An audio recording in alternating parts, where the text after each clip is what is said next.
Hello students, आपका स्वागत है आपके अपने चैनल H1 स्टडी में। ये आपकी साइंस सीरीज़ का पार्ट 3 होने वाला है। इसमें आगे हम ब्लड के संगठन के बारे में बात करेंगे, रक्त के संगठन के बारे में। पिछले 2 वीडियो से रिलेटेड कोई सजेशन है तो कमेंट बॉक्स में दे दें। पसंद आए तो लाइक सब्सक्राइब करें।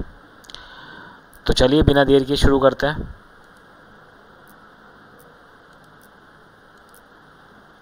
रक्त के संगठन में हम पहले चार्ट के थ्रू देखेंगे, फिर उसके बाद डिटेल में पढ़ेंगे, ठीक है। रक्त के संगठन को हम सबसे पहले रक्त को 2 पार्ट में डिवाइड करते हैं। सबसे पहला आएगा आपका प्लाज्मा, जो 55 से लेकर 60% होता है। फिर आती है आपकी रक्त कणिकाएं यानी ब्लड कॉर्पसेल्स, ठीक है। ये 40 से 45% होती है, ध्यान रखिएगा, ठीक है। सबसे पहले प्लाज्मा को डिटेल में पढ़ते हैं। प्लाज्मा में सर्वाधिक क्या पाया जाता है? जल पाया जाता है 92%, और 4 तरह के प्रोटीन पाए जाते हैं। और तीसरी चीज़ आयन एंड लवण पाए जाते हैं। अब 4 तरह के प्रोटीन जिनका निर्माण क्या है आपके लीवर में होता है। और ये 4 तरह के कौन कौन से हैं आपके? फ्रिबोनोजल और प्रोथाम्बिन। इन दोनों का काम है रक्त का थक्का बनाना, ठीक है। एल्बुमिन और ग्लोबिन जो होते हैं ये जल की मात्रा को नियंत्रण करते हैं, ठीक है। आयन और लवण जो होते हैं वो आपके 1% इसके अंदर पाए जाते हैं, जैसे calcium, magnesium, iron, phosphorus etcetera etcetera, ठीक है। अब बात करते हैं रक्त कणिकाएं, तो वो आपकी 3 तरीके की होती है। सबसे पहले आरबीसी यानी रेड ब्लड कॉर्पसेल्स। याद रखिएगा, आप इसको रेड ब्लड सेल्स लिखते हैं, मगर ज़्यादा ठीक मेरे हिसाब से आपका कॉर्पसेल्स रहेगा, ठीक है। और इसी तरीके से डब्ल्यूबीसी के लिए वाइट ब्लड कॉर्पसेल्स, और प्लेटलेट के लिए बिम्बाणु, ठीक है, हिंदी में बिम्बाणु बोलेंगे। और रेड ब्लड सेल्स को आप बोलेंगे लाल रुधिर कणिकाएँ, और इसको श्वेत रुधिर कणिकाएँ डब्ल्यूबीसी को। अच्छा, अगर निर्माण की बात करें तो इन तीनों का निर्माण कहाँ होता है? अस्थि मज्जा यानी बोन मेरो के अंदर होता है, ठीक है। जीवन काल तीनों का अलग अलग है। आरबीसी का सर्वाधिक 120 दिन, सबसे कम डब्ल्यूबीसी का 2 से 4 दिन, प्लेटलेट का 7 दिन। संख्या जो है आपकी वो 5 लाख प्रति घन मिलीमीटर है, वो है आपका किसके अंदर? आरबीसी में। फिर डब्ल्यूबीसी की आपकी 10,000 प्रति घन मिलीमीटर, और अगर प्लेटलेट की बात करें तो 2 लाख प्रति घन मिलीमीटर, ठीक है। कार्य क्या है? तीनों के अलग अलग कार्य हैं। आरबीसी का कार्य है O2 की सप्लाई करना, और डब्ल्यूबीसी का कार्य है इम्यून पावर यानी रोग प्रतिरोधक क्षमता को प्रोवाइड कराना, ठीक है।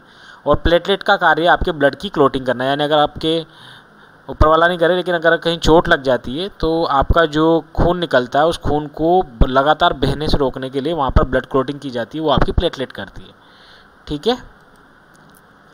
ये आपका डायग्राम है, तो आप लोग देख लीजिए। प्लाज्मा यहाँ पे 55%, आरबीसी 45%, और डब्ल्यूबीसी एंड प्लेटलेट जो है आपकी वो 1% के आसपास होगी, ठीक है। आगे बढ़ते हैं। लाल रुधिर कणिकाएं आपकी जो होगी उसकी खोज करने वाले थे एंटी ल्यूवेनहोक, ठीक है। सामान्यतः आरबीसी के अंदर कोई न्यूक्लियस नहीं पाया जाता, लेकिन कुछ अपवाद हैं। वो अपवाद है आपके ऊंट और लामा। इनके जो आरबीसी उसमें न्यूक्लियस पाया जाता है, यानी केंद्र पाया जाता है, ठीक है। अच्छा, साउथ अफ्रीका की एक प्रजाति है ऊँट की जिसकी 2 कुबड़ होती है, उसको लामा बोलते हैं, ठीक है। आरबीसी का कब्रस्तान आपका कहलाता है स्प्लीन यानी प्लीहा, ठीक है। और आरबीसी और डब्ल्यूबीसी का जो अनुपात है वो 600:1 है, ठीक है। आरबीसी डब्ल्यूबीसी की गणना करने के लिए हम एक मीटर काम में लेते हैं जिसको हीमोसाइटोमीटर कहते हैं। आरबीसी की अधिकता होने पर एक रोग होता है जिसको पॉलीसाइथेमिया कहते हैं, ठीक है। और अगर कमी हो जाती है तो एक रोग होता है एनीमिया, जिससे सब भली-भांति परिचित होंगे, जिसको आयरन की कमी बोलते हैं। ऊंचाई और पहाड़ी क्षेत्रों पर जाने पर आरबीसी की संख्या में वृद्धि होती है, जिससे चेहरा और त्वचा लाल हो जाती है, ठीक है। सोते समय आरबीसी की संख्या में 5% की कमी आ जाती है, और इसी को हम क्या बोलते हैं? एरिथ्रोसाइट भी कहते हैं, ठीक है। अगर बात की जाए सबसे बड़ी आरबीसी की, तो वो मेंढक की आरबीसी होती है। सबसे छोटी आरबीसी आपकी हिरण की आरबीसी होती है। सबसे ज़्यादा आरबीसी अगर बात की जाए तो ऊँट में पाई जाती है, और कम की बात की जाए तो वो कुत्ते में पाई जाती है, ठीक है। ये छोटे छोटे जो टर्म्स हैं आपके, ये बड़े से बड़े एग्जाम में पूछ ले जाते हैं, इसलिए आप इनको ध्यान रखें, ठीक है। आपके कांस्टेबल, पटवारी और आपके आरआरबी वगैरह, इन सब में इन क्वेश्चंस को जो है इंपॉर्टेंट मार्क कर लें आप, क्योंकि इन पर से क्वेश्चन आते हैं, ठीक है। डब्ल्यूबीसी की बात करें तो आपके उसके खोज करता है आंद्रे और एडिसन, और इसका जो साइंटिफिक नेम है वो ल्यूकोसाइट कहलाता है, ठीक है। मानव शरीर की सैन्य शक्ति भी इसी को कहा जाता है। सामान्यतः एलर्जी या इन्फेक्शन होने पर डब्ल्यूबीसी की संख्या में वृद्धि हो जाती है, ताकि हमारा शरीर रोग प्रतिरोधक क्षमता बढ़ाए और इन रोगों से लड़े। बोन मेरो कैंसर या फिर ब्लड कैंसर होने पर डब्ल्यूबीसी की संख्या में अत्यधिक वृद्धि होती है, बहुत ज़्यादा वृद्धि होती है, जिसको ल्यूकेमिया कहते हैं, ठीक है। आपको याद होगा वहाँ पर हमने जो उसकी कमी हुई थी उसको एनीमिया कहा था और इसकी अत्यधिक वृद्धि को ल्यूकेमिया कह रहे हैं, ठीक है। HIV एड्स होने पर WBC की संख्या में कमी आ जाती है, इसलिए रोग प्रतिरोधक क्षमता कम हो जाती है और इसीलिए HIV एड्स में बोलते हैं कि अगर आपको छोटी से छोटी भी बीमारी यानी सर्दी जुकाम भी हो तो आपको आपके डॉक्टर के पास जाना ज़रूरी है, क्योंकि आपकी रोग प्रतिरोधक क्षमता कम है पहले से ही, ठीक है। WBC आपकी 5 प्रकार की होती है, एक तो neutrophil, eosinophil, basophil, lymphocyte, monocyte. ऊपर की जो 3 है वो आपकी कणिका युक्त होती है, जिनको माइक्रोफेज यानी सबसे छोटी बोलते हैं, 60 से 65% तक होती है। लिम्फोसाइट और मोनोसाइट जो होती है वो आपकी मैक्रोफेज यानी बड़ी कहलाती है और ये कणिका विहीन होती हैं, ठीक है, इनमें कणिकाएँ नहीं होती है। अब तीसरे टाइप की आपकी जो है कणिकाएँ उनके बारे में बात कर लेते हैं, वो है आपकी प्लेटलेट यानी बिम्बाणु। इसके खोज करता था W. शर्ल्स और इन्हें जो है थ्रोम्बोसाइट भी कहते हैं, ठीक है। डेंगू का बुखार जो होता है यानी जिसे हड्डी तोड़ बुखार बोलते हैं, वो भी आपके प्लेटलेट की संख्या में अत्यधिक कमी ला देता है, ठीक है। उस स्टेज को हम क्या बोलते हैं, थ्रोम्बोसाइटोपिनिया। अब बात करते हैं रुधिर वाहिनियों की। रुधिर वाहिनियाँ वो नलिकाएं होती हैं जिसके अंदर शरीर में रक्त बहता है और ये 3 प्रकार की होती है, आपकी धमनी, शिराएँ और केशिकाएँ, ठीक है। अब बात करें केशिकाएँ की तो धमनियाँ आगे जाकर पतले पतले धागों के रूप में बढ़ जाती हैं और ये शरीर के अंदर त्वचा तक आती हैं और इसमें जो होता है आपका शुद्ध ऑक्सीकृत रक्त ही बहता है। जैसे कि आप जड़ों को देखें तो पहले मोटी जड़ें होती है, फिर उसमें से बारीक बारीक जड़ें और आखिर जाके बहुत पतले रेशे जैसे निकले होते हैं, तो आप उसी को केशिकाएँ कह सकते हैं, ठीक है। अब जो इम्पोर्टेंट है, इसी में से बहुत सारे क्वेश्चन आएंगे आपके, तो आप ध्यान से सुनिएगा। धमनी और शिराओं के बीच में अंतर, तो यहाँ से आप अलग अलग जो आपके पॉइंट है उसमें से अलग अलग आपके टर्म्स निकलेगी। अगर बात की जाए कि अनऑक्सीकृत रक्त किस में बहता है, इनमें से ऑप्शन में दिया जाए आपको धमनी, शिराएँ या फिर आपकी कोशिकाएं वगैरह, या आपका कोई भी और ऑप्शन दे रखे हैं 4, तो आपको याद रहेगा कि आपकी धमनी में ऑक्सीकृत रक्त बहता है, अनऑक्सीकृत शिराओं में बहता है, ठीक है। जो ऑक्सीकृत रक्त बहता है उसका रंग कौन सा होता है, लाल, और इसका कौन सा होता है, मैरून, शिराओं में जो बहने वाला रक्त है। अच्छा, धमनी जो होती है वो आपके शरीर के अंदर की ओर स्थित होती है और जो आपकी शिराएँ होती है वो त्वचा के नीचे स्थित होती हैं, ठीक है। धमनी शिरा से पतली होती है इसलिए रक्त का दाब यहाँ पर अधिक होता है, क्योंकि इसकी दीवारें जो होती है वो पास पास होती है तो प्रेशर ज़्यादा होता है। और शिराएँ जो होती है वो धमनी से मोटी होती है इसलिए यहाँ पर जगह खूब होती है तो रक्त का जो दाब होता है वो कम होता है।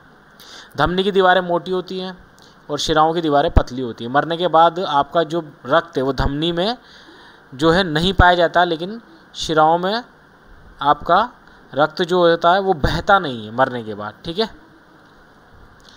सबसे बड़ी धमनी आपकी महाधमनी कहलाती है और अपवाद इसका पल्मोनरी धमनी है, ठीक है।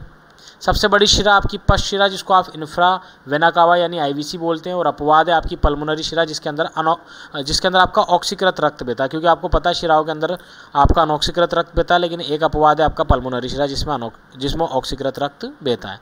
ब्लड सैंपल का लेन देन जो होता है आपका वो शिराओं से किया जाता है, आपकी ड्रिप वगैरह इंजेक्शन वगैरह इसी में चढ़ाई जाती है, ठीक है। रक्त परिसंचरण तंत्र, इसके खोज करता थे विलियम हार्वे। मानव शरीर में रक्त परिसंचरण तंत्र जो होता है वो बंद और दोहरे प्रकार का होता है। रक्त का ऑक्सीकरण जो होता है फेफड़ों में होता है। सिर्फ आपका दिल जो होता है वो रक्त को पंप करने के काम आता है। ये गलत फहमी है कि रक्त का जो है ऑक्सीकरण वो हृदय के अंदर होता है, ठीक है। और रक्त को अगर छानने की बात की जाए, फिल्टर करने की, तो वो आपकी किडनी करती है। ये है आपका रक्त का परिसंचरण तंत्र। इंग्लिश वाले बच्चों के लिए अभी इसके बाद एक डायग्राम आएगा, उसमें देख लीजिएगा। फेफड़ों से सबसे पहले रक्त निकलेगा आपका पल्मोनरी शिरा से होता हुआ कहाँ जाएगा, आपका आलिंद में, और आलिंद से कहाँ आ जाएगा, नीले में। नीले से आपका ऑक्सीकृत जो रक्त है वो शरीर में चला जाएगा, शरीर के अलग अलग पार्ट में, और यहाँ से CO2 लेकर वो कहाँ आएगा, आपके दाएँ आलिंद में। दाएँ आलिंद से दाएँ नीले में, और वापस से यहाँ से कहाँ भेज दिया जाता है, फेफड़े में, जहाँ पर उसको वापस से ऑक्सीजन मिलती है और CO2 वो बाहर कर देता है, ठीक है। आप इंग्लिश वाले बच्चे देख लें। इस तरीके से आपका लंग से पल्मोनरी वेन में आएगा, फिर लेफ्ट एट्रियम में, और फिर लेफ्ट वेंट्रिकल में, और फिर एओर्टा में। ये जो आपका ब्लड है ये आपका ऑक्सीजनेटेड ब्लड यानी जिसके अंदर ऑक्सीजन है वो वाला ब्लड कहलाएगा। बॉडी पार्ट से आपका ब्लड कहाँ जाएगा, लंग्स में, और बॉडी पार्ट से आपका ब्लड जाएगा वो कहाँ जाएगा, वेना कावा में। वेना कावा से राइट एट्रियम में, फिर राइट वेंट्रिकल में, फिर पल्मोनरी आर्टरी में, और यहाँ से आपका लंग्स में चला जाएगा। ये आपका डीऑक्सीजनेटेड ब्लड है, ठीक है। अब बात करते हैं कि जब आपके चोट लग जाती है तो रक्त का थक्का कैसे बनता है उसके बारे में। सबसे पहले चोट लगेगी, चोट लगने पर आपकी रुधिर वाहिनियाँ क्षतिग्रस्त हो जाएगी, यानी ऊपर से आपकी जो त्वचा है वो थोड़ी सी ब्रेक हो जाएगी, छिल जाएगी, और उसके ऊपर जो है आपकी रुधिर वाहिनियाँ क्षतिग्रस्त हो जाएगी। फिर आपकी प्लेटलेट जो होती है वो टूट जाती है और वायु के संपर्क में आती है। फिर उसके बाद प्रोथ्रोम्बोप्लास्टिन जो होता है वो पदार्थ निकलता है आपका जो ट्रांसपेरेंट होता है इसके अंदर कैल्शियम प्लस होता है, कैल्शियम +2 होता है, ठीक है, जो थ्रोम्बोप्लास्टिन बनाता है, ठीक है। यहाँ से आपका प्लाज्मा में जो ट्रिप्सिन मौजूद होता है वो, और प्रोथाम्बिनेज जो होता है एंजाइम बनता है। प्रोथाम्बिन जो होता है ये प्रोथाम्बिनेज की अगली स्टेप होती है। फिर ये प्रोटीन लीवर में जो निष्क्रिय होता है वो वाला प्रोथाम्बिन होता है, ठीक है।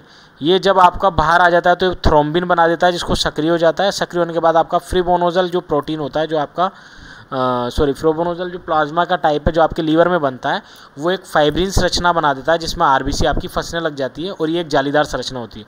कुछ समय बाद आपका फाइब्रिन जो है वो धीरे धीरे एक सख्त संरचना ले लेता है जिसको हम खुरंट वगैरह बोलते हैं, आपको याद है, जिसको सूखा हुआ खून या जमा हुआ खून हम बोलते हैं, ठीक है। अब अगर बात की जाए रक्त की वंशागति की, किस तरीके से रक्त जो होता है आपकी बॉडी में या आपके पूर्वजों से आपके अंदर आता है वो आप देखेंगे।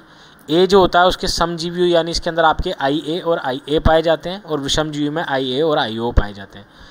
बी में जो है आपका समजीवी अगर दोनों बी हैं तो ठीक है समजीवी, अदरवाइज विषमजीवी है।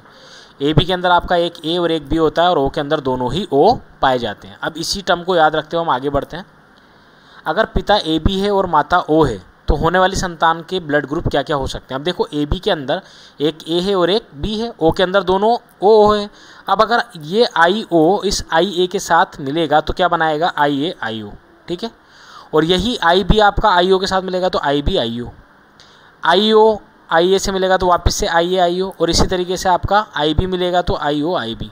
अब आप यहाँ पर एक चीज़ नोट करें कि IB वाला जो बनाएगा वो ब्लड ग्रुप बनाएगा और B, और आपका जो IA वाला ब्लड ग्रुप बनाएगा A। तो आपके सिर्फ अगर इस तरीके से माता पिता है AB और O वाले तो आपके जो भी बच्चे पैदा होंगे वो आपके A और B दोनों ब्लड ग्रुप वाले होंगे 50-50%, ठीक है। एक और क्वेश्चन देख लेते हैं। अगर पिता A है माता B है तो अगेन वही हम उसी तरीके से डिवाइड कर देते हैं। पिता वाला जो है IA और दूसरा होगा IO, माता वाला होगा वो IB और IO। अब इनको आपस में हम जोड़ते हैं तो आप देखेंगे IA IB यानी यहाँ पर AB ब्लड ग्रुप बनेगा, यहाँ पर B बनेगा, यहाँ पर A और यहाँ पर O। तो आप देखें तो चारों तरह के ब्लड ग्रुप बनेंगे वो भी 25-25%, ठीक है, यानी चारों तरह के बच्चे इनके पैदा हो सकते हैं। एक क्वेश्चन और है, थोड़ा टिपिकल क्वेश्चन है, इसको डिस्कस कर लेते हैं फिर वीडियो फ्री करते हैं। यदि पिता AB पॉजिटिव है एवं माता जो है O नेगेटिव है और शादी के बाद कुछ समय बाद इनके जुड़वा बच्चे उत्पन्न हुए और बाद में इन्होंने एक बच्चा गोद ले लिया, तो तीनों बच्चों का blood group A positive, O negative और B पॉजिटिव हो, तो बताओ इनमें से कौन सा बच्चा गोद लिया गया था। तो आप माता और पिता के आप जो हैं वो बना लें एंटीजन एंटीबॉडी।